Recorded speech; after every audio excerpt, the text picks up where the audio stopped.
Good morning, y'all. It's a beautiful day in Meemaw's garden. Today I want to talk a little bit about daylilies, or if you want to be scientific, hemerocallis. Now I'm not going to tell you all about how to grow them today because my passion is hybridizing.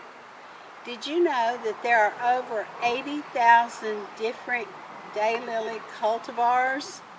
And a lot of them were done by hybridizers, amateur folks just like me.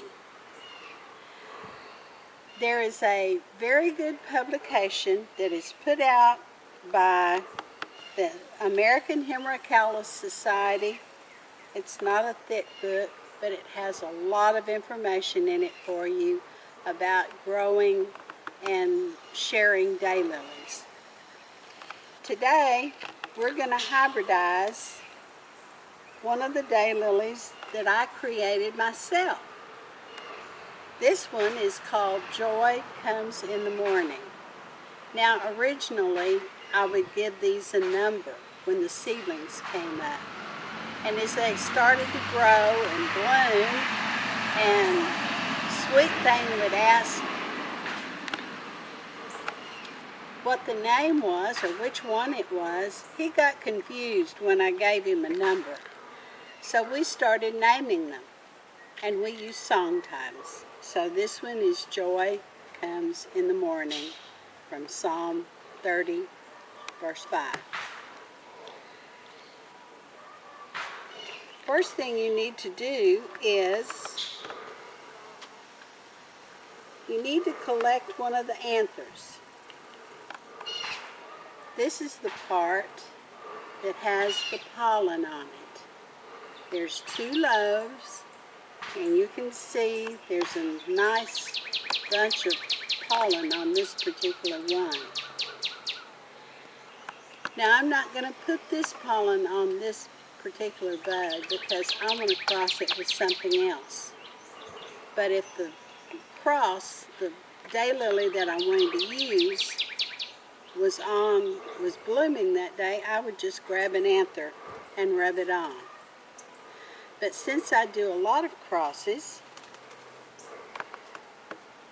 I keep the pollen in these little vials. That way I always have pollen for the crosses that I want to make when they bloom. Now I'm going to put some of this pollen on, and you ask, well, where do you put it? It goes right here on the stigma.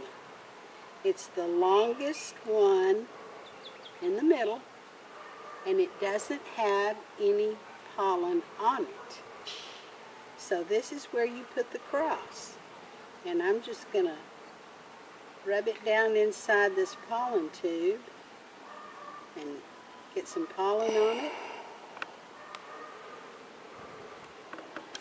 And you can see there's pollen sticking to the end of it. Folks, that's all there is to it. Wasn't that easy? Now I put a tag on so that I know what daylily I crossed onto this one. I just like to keep records so I know which ones play well together. At some point in time, won't take long, you'll have little pods form. This is where the seed is. And you want to keep an eye on them because it doesn't take too long for these pods to mature and dry. And at that point in time, these little lobes will split. And you can see the seed inside. So grab it before the seed falls out. And we'll talk about planting your seed later. So get out in the garden and have a little fun, folks. Bye, y'all.